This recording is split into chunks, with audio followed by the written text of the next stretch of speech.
Et bonjour à tous, c'est Hugo Perez pour Hugo Dogs et dans cette vidéo nous allons voir une séance de free shaping ou de modelage libre en français sur Tilt. Donc l'objectif de comportement c'est assis sur une chaise avec un mot pour qu'il monte sur la chaise et un mot pour qu'il s'assoie. Et donc on est parti pour la première séance. Vous avez en bas à droite le nombre de clics et le timer de la vidéo. En haut à gauche le temps par séance. Donc ici on commence avec une simple chaise, donc c'est les premières séances, hein. On travaille à la nourriture, dans une gamelle parce que j'aime bien récompenser en point fixe, mais bon ça serait modifiable. Dans un premier temps je veux juste qu'il porte de l'intérêt à l'objet, donc c'est ce qu'il fait. On voit ici que je varie l'intensité de la récompense, c'est-à-dire que là je donne beaucoup plus en faisant tomber petit à petit dans la gamelle. La fois d'avant j'avais donné moins, la fois d'après je donnerai moins, plus, etc. C'est important pour la motivation. Ici, on voit qu'il a tendance à faire le tour de la chaise. Alors ça, c'est parce que avant, on avait appris le cône, donc à faire le tour d'un objet, aussi en free shaping. Donc forcément, il a des petits restes de ça. Il se dit, tiens, est-ce que c'est ça qui marche? On voit, il me consulte, il me regarde. Je fais ça, est-ce que c'est ça qui marche? Non, c'est pas ça. Donc il essaye autre chose. Il met la patte dessus. Donc en mettant la patte dessus, il se rapproche de monter dessus. Donc je valide ça, je suis très content. Les clics comptabilisés, c'est uniquement les doubles clics, ce qui veut dire c'est très bien, va chercher ta récompense, arrête ce que tu fais, va chercher ta récompense. Je n'ai pas comptabilisé les simples clics qu'on verra un petit peu après. On voit ici toujours qu'il s'interroge. Alors je vais faire aussi un petit retour critique sur mon travail évidemment. Là vous pouvez remarquer que je commence à le perdre un peu. C'est-à-dire qu'il va fureter à gauche à droite et je vais renifler au bout de la salle. Etc, etc. Donc j'aurais pu arrêter ma séance là, hein. On serait en dessous des 2 minutes, mais ça va très bien. Parce que là, quelque part, je le perds un peu en motivation, en concentration. Donc c'est pas l'idéal. J'aurais pu également, mais ça c'est assez fréquent avec moi, il faut que je me discipline là-dessus, tout simplement mieux ranger ma salle de travail, hein, mon aquarium. On voit derrière qu'il y a encore les tubes, il y a des morceaux de bois pour faire de l'olfaction, etc. Donc ça pareil, j'aurais pu mieux arranger ça. Je finis par avoir à nouveau une patte sur la chaise, je suis très content, jackpot, on finit là-dessus. Deuxième séance, cette fois-ci on va travailler avec le jouet. Toujours une chaise et le jouet. Donc vous voyez que moi je donne aucune indication, hein. Pas de geste, pas de mots, pas de je me déplace, pas de je lui pointe du doigt, je lui montre, je le guide, etc. Rien du tout. Ouais, super, là on a 2 pattes, on est très content. L'idée du free shaping justement c'est que ça soit le plus libre possible, qu'on donne le moins d'indications possible au chien, okay, que ça soit lui qui le fasse. Ça peut se discuter après en termes d'efficacité, si on aidait un petit peu, est-ce que ça irait pas plus vite, etc. etc. Bon, peut-être. Ici et maintenant, c'est pas mon objectif avec Tilt, car je souhaite qu'il soit de plus en plus actif, c'est-à-dire qu'il se rende compte que ses comportements obtiennent des conséquences ici positive uniquement et rien quand ça ne se passe pas bien, mais plus tard on pourra mettre aussi de l'inconfort. On verra bien. J'attire votre attention là sur ce tombé de chaise. Donc on voit qu'il a un petit peu été sensible, hein, parce que ouais, c'est sa nature. Du coup j'anime beaucoup avec le jouet pour faire un petit peu une déviation là-dessus et qu'il s'en occupe pas trop. D'accord ? Les fois d'avant j'avais pas du tout animé avec le jouet. Quand je dis animer c'est voilà, tirer dessus, le motiver, lui parler, etc. Dans le même optique que ça soit toujours lui qui se motive. Mais là, avec ce tombé de chaise, je change d'avis, je saisis l'opportunité de ce qui s'est passé là, et donc je motive pour qu'il ne soit pas trop perturbé par ce tombé de chaise. Cette chaise, donc je la cale après pour éviter qu'elle tombe à nouveau, et on va voir que ça va me donner une idée plus tard pour qu'il monte. Donc là, on voit qu'il est un peu perdu, hein. Il est un petit peu perdu, parce qu'à chaque fois en free shaping qu'on change l'image, le chien est un petit peu perturbé, hein. C'est tout le travail de généralisation derrière qu'il faut faire. Et donc on voit bêtement que de mettre la chaise dans le coin au lieu du milieu de la pièce, il ne sait plus trop quoi faire. Donc quelque part, si vous mettez en arrière, vous verrez qu'avec mon déplacement, implicitement, je le guide un peu. Mais il retrouve le fait de mettre les 2 pattes avant sur la chaise, donc je suis très content. Et en plus, il monte sur le parpaing, ce qui fait en fait une marche d'escalier, ce que j'utiliserai après pour arriver à obtenir le fait qu'il monte avec les pattes avant dessus. Pareil, j'anime pas du tout le jeu, je lui demande de lâcher, là il se pose des questions, hop, il retourne vers la chaise, les 2 pattes avant, on obtient un petit peu de durée. Et là, je récompense avec le tac, qui est l'équivalent du double clic. C'est son mot pour prendre le jeu. Ici, avec la chaise, je fais attention, comme elle est tombée avant, de ne pas passer au-dessus de sa tête. Là, vous avez vu, j'aurais pu passer la chaise au-dessus de sa tête pour aller la ranger. Mais en fait, je fais attention en me positionnant correctement de ne pas faire ça pour éviter qu'il y ait un petit pas en arrière, une petite méfiance. Séance 3. Séance 3.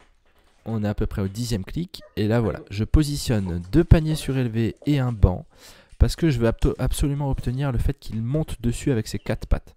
Donc le banc est beaucoup plus stable. Je risque pas à ce qu'il ne tombe. Donc c'est pour ça que j'ai choisi un banc. Et les 2 paniers pour faire une marche d'escalier pour qu'il arrive à sauter. Sauf que là, je vois qu'il est bloqué. Il va sur les paniers, il se dit tiens, c'est ça qu'il faut faire. Et il décroche pas. Donc je le sors, je m'adapte. C'était pas ça qui était prévu, mais je m'adapte. Je le sors de la pièce, je range mes paniers parce qu'en fait, apparemment, ça le perturbe plus qu'autre chose. Il part là-dessus au lieu de partir sur le banc. Donc on va essayer comme ça, juste avec le banc. Je le renvoie dessus et là, poum, magie. Ça c'est, comment dire, l'intuition on va dire. Alors il y a une petite explication logique, mais son intuition qui l'a fait. Il monte dessus direct, bah, c'est super, on saisit ça, hein, le modelage libre est fait pour ça. Je le fais lâcher rapidement pour essayer de réobtenir ça rapidement. On va voir si ça passe. Et oui, parfait. Ok, là il met les pattes dessus, donc c'est nickel.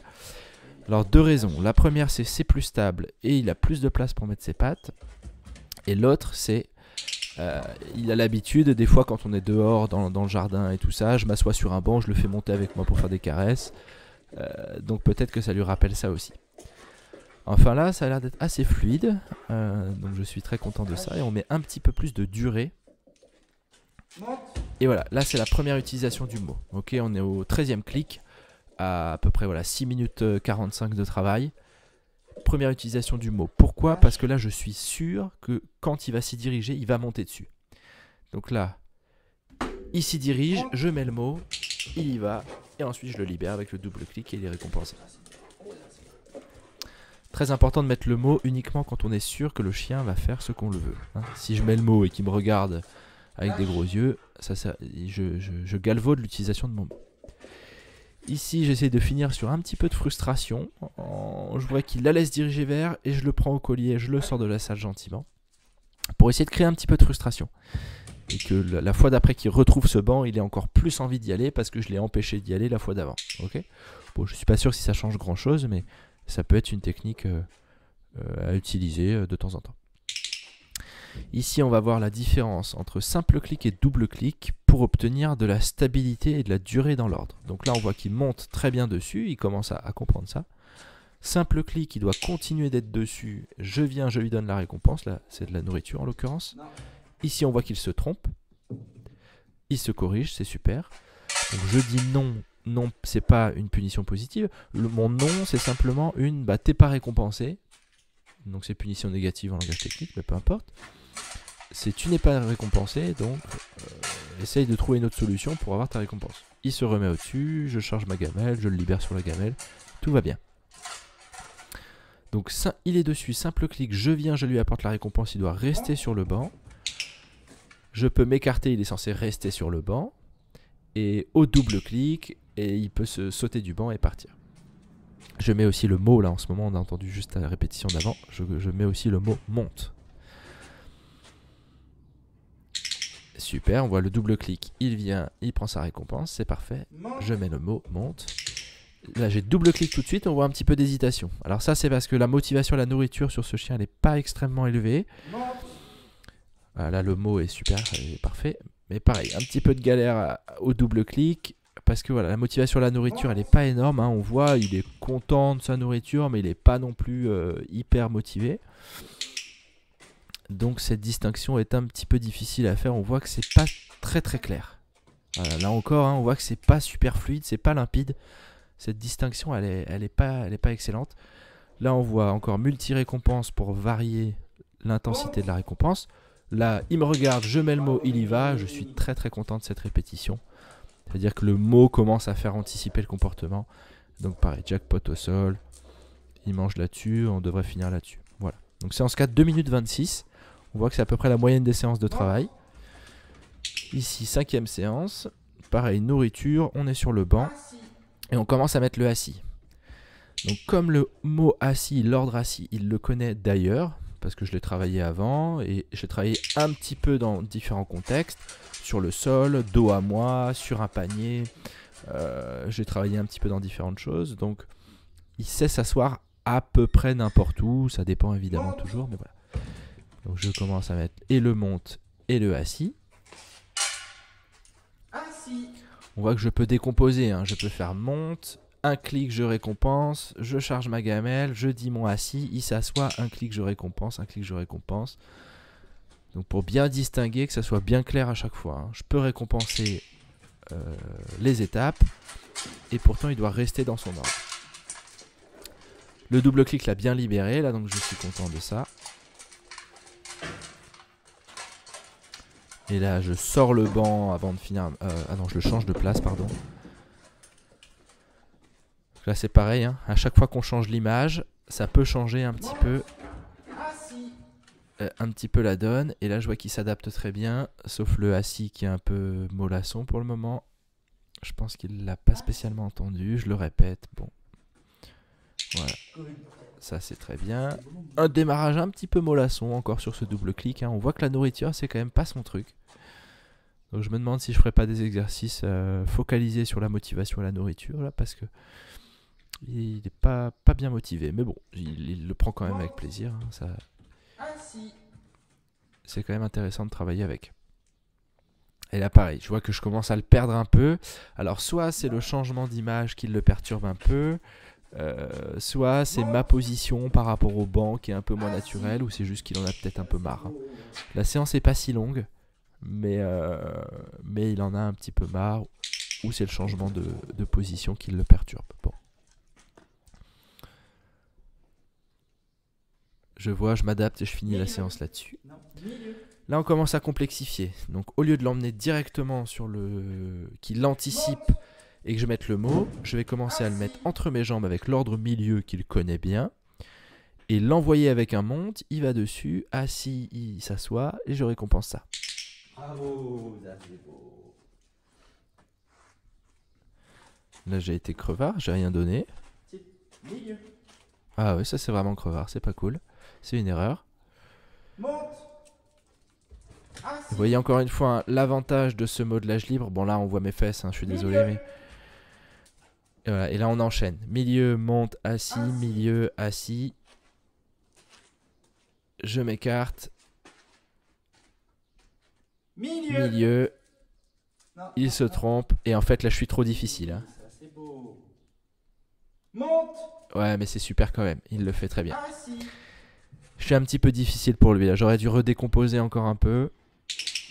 Mais voilà, grosse récompense, on vient chercher la balle, on donne la balle. Et on joue. Répétition peut-être un petit peu difficile, mais intéressante. On voit qu'on commence à mettre les mots. Et l'avantage du free shaping, là on la voit très, très clairement, c'est que j'ai pas besoin de mettre de gestes pour qu'ils comprennent. Donc en fait, je peux mettre milieu sans geste, monte sans geste, assis sans geste, et toutes les maillons se connectent. Sans avoir besoin de faire des gestes, des sons, des bruits, de me faire pom-pom-garde dans tous les sens. Donc là on l'a bien vu, hein, sur le milieu monte, quand je dis monte je fais aucun geste, parce que avant je l'ai décomposé avec aucun geste. Ici on va sortir du banc pour commencer à préparer les étapes avec les chaises. Ah, je suis désolé, il y a un chien qui couine dehors, hein, parce que quand il nous entend travailler, il est content, enfin il a envie de travailler aussi. Bon. Donc là on passe sur les chaises. Alors défaut, problème de moi-même, là le chien me le dit d'ailleurs. Hugo, prépare mieux tes séances et range ta salle, parce que j'avais le banc qui était retourné au bout de la pièce et donc ça l'a perturbé. Donc là c'est de ma faute. Ici je me le dis aussi en vidéo, j'aurais dû le récompenser, parce que comme on repasse sur des chaises, les critères sont différents, donc j'aurais pu redescendre un petit peu mon critère de récompense. La stabilité me pose problème encore là, hein. On voit que la chaise elle penche, donc ça pourra poser problème après. J'essaie de réfléchir à ça. J'essaie de mettre deux chaises côte à côte pour ressembler au banc et qu'il ait assez de place pour monter dessus sans avoir peur. Mais la stabilité des objets, des chaises là me déplaît un petit peu, hein. Ça me plaît pas, donc on voit, voilà. J'essaie de m'adapter, je mets un parpaing à la fois pour caler les chaises et à la fois pour faire un petit escalier. surélever un peu, qu'il puisse monter plus facilement, sans avoir à sauter d'un coup, ce qui au niveau de l'équilibre peut poser un peu problème. Je repars en arrière, je récompense quelque chose de plus facile.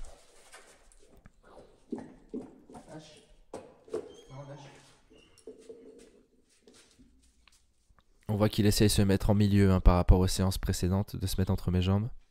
Là, ici, c'est pas ce que je demande, donc je le récompense pas.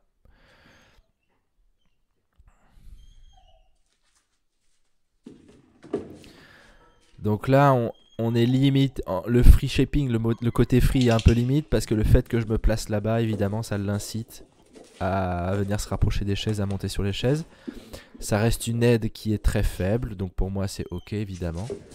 Mais c'est quand même à noter, quoi. C'est pas anodin. Voilà, ce que je fais là, de replacer les chaises, moi de me mettre de ce côté-là, c'est pas anodin. C'est quelque chose qui guide le chien. C'est pas mauvais, mais il faut en être conscient.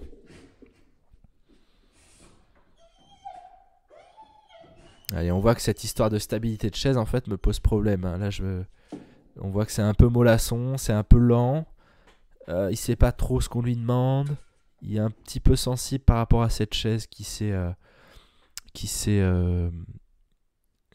est tombée tout à l'heure. Donc c'est vrai que c'est pas l'idéal, quoi. Là c'est qu'est-ce qu'on fait là et qu'est-ce qui se passe dans ma vie? Encore une fois, je me décale pour guider le moins possible, mais ça guide un petit peu quand même. Ok, super. Là, ça va le débloquer un petit peu, c'est très bien. J'aurais pu cliquer exactement au moment où il met sa patte arrière. J'ai une petite demi-seconde de retard peut-être, mais bon, c'est quand même ok. On voit que, en tout cas, l'envie de grimper dessus avec ses 4 pattes est là, donc ça, on en profite. Et on est super content. Et normalement, je devrais finir là-dessus, mais je ne crois pas. J'ai peut-être été, encore une fois, un petit peu trop difficile. On voit que cette séance-là, hein, 6 minutes 55, c'est beaucoup trop. Donc j'aurais peut-être dû raccourcir encore. Ça peut faire partie aussi de mes défauts, on va dire, de mes optimisations en tout cas à trouver, parce que voilà, parfois je suis trop long. En même temps on est dans le truc, on voit que le chien commence à comprendre, on a envie de pousser toujours, mais c'est pas forcément bénéfique. Pareil, je change mon fusil d'épaule, et là encore une fois il y a trop de choses. Hein. Il y a le parpaing, il y a la chaise marron, il y a moi qui ai bougé la chaise blanche, pardon. On voit que c'est trop, je m'en rends compte, donc je sors le chien. Soit on finit cette séance là-dessus, soit je réagence et ensuite je le refais re-rentrer, je sais pas.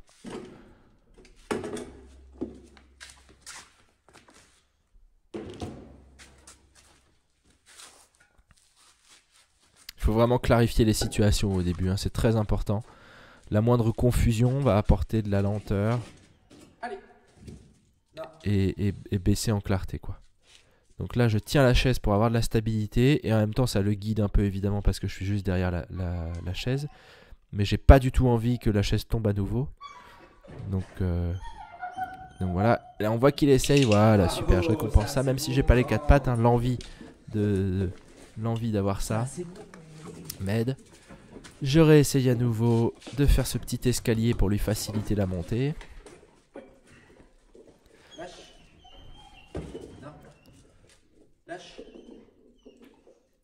Voilà, mon lâche est pas tout à fait propre. Hein. On voit que des fois c'est un petit peu freestyle sur le lâche, mais bon. Ok, ça c'est super. Voilà, parfait. On a la première bonne répète sur une chaise. Mais on voit que la distinction entre le banc et la chaise, elle est quand même importante. Hein. Il a quand même eu un petit peu de mal à faire la transition entre les deux. La difficulté est quand même bien supérieure sur la chaise qui est restreinte et qui est mal équilibrée. Mais voilà. Encore une fois, c'est long. Hein. Là, j'aurais pu déjà faire au moins 3 séances différentes.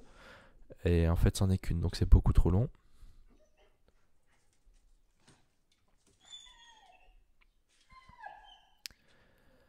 En regardant les images, là, on voit que le parpaing, en fait, ça le perturbe plus que ça ne l'aide, j'ai l'impression. On voit qu'il a plus tendance à prendre ça comme une cible. Donc j'ai travaillé aussi à la cible patte avant, à isoler les pattes avant sur un objet. En free shaping aussi. Alors peut-être qu'il se rappelle de ça.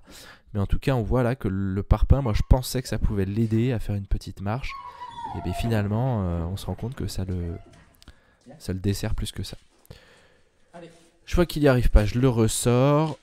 Des fois ça permet de reset un petit peu la situation, ça permet de réinitialiser un peu le truc, qu'ils viennent avec une nouvelle idée, qu'ils viennent avec quelque chose un peu plus frais. Ok, voilà, là pour la première fois ça l'a aidé. Donc c'est tant mieux. C'est un petit peu ce que je voulais, que ça lui facilite la montée. Ok, nouvelle séance, là j'ai pris une chaise de jardin calée entre le mur et un parpaing pour que ça soit vraiment stable.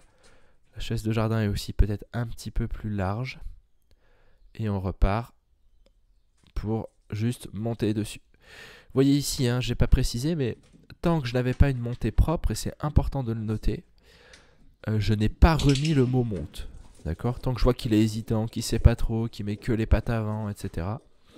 Je ne mets pas mon mot parce que mon mot ça veut dire 4 pattes dessus. Donc j'ai arrêté de mettre le mot. Je le mettais sur le banc parce que c'était très fluide et c'était très bien. C'était dans les critères que je voulais. Quand je suis passé aux chaises, que j'avais plus les critères que je voulais, j'ai arrêté de le mettre.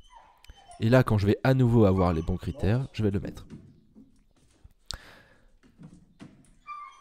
Voilà, je vais tout de suite un petit peu plus difficile à demander mon assis. On aurait pu redécomposer. Là, je le sentais bien, je l'ai mis comme ça.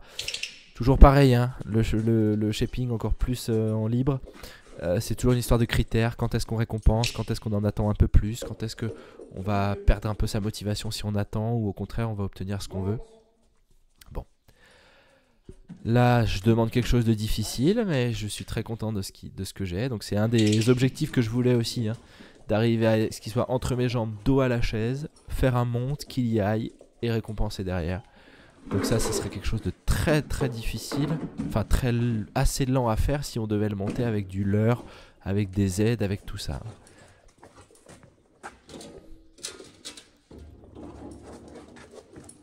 Et ici je vais continuer de travailler sur ça, donc je suis content d'avoir de la fluidité dans la montée de la chaise. Là on voit que ça commence à être vraiment bien acquis. Et en fait j'arrête la séance là-dessus. On voit 1 minute 52, on est revenu dans des timings beaucoup plus acceptables, hein. J'ai un petit peu déconné sur ma séance d'avant, à 7 minutes là. On vient 1 minute 52, 1 minute 50, voilà, c'est quelque chose qu'il nous faut pour avoir de l'intensité. Là pareil, un milieu, un monte, assis, un peu de stabilité, un peu de durée, et on libère, voilà. Et là on voit tout de suite, c'est pareil, comme avec le banc. On voit qu'on y gagne vachement parce que on n'a pas de gestes à faire, pas de déplacement, pas de signaux avec les mains, avec quoi que ce soit.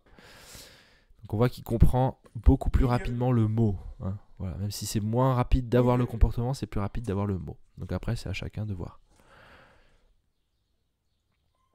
On voit que je me décale petit à petit là pour revenir dos à la chaise. C'est un petit peu ça mon objectif. Pareil, hein, j'anime assez peu le jeu. Je le laisse prendre sa récompense. Enfin, ici, je le motive un peu, mais j'essaie qu'il s'auto-motive.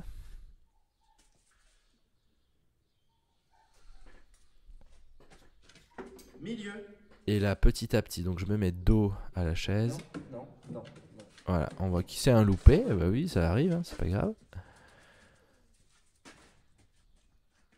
Milieu. Donc je reviens un petit peu en arrière, je me mets un peu de 3/4. Monte. Et ce sera donc la dernière répétition pour cette vidéo. Je vous remercie de l'avoir suivi. N'hésitez pas à poser des questions, il n'y a pas de problème. Et puis à une prochaine vidéo.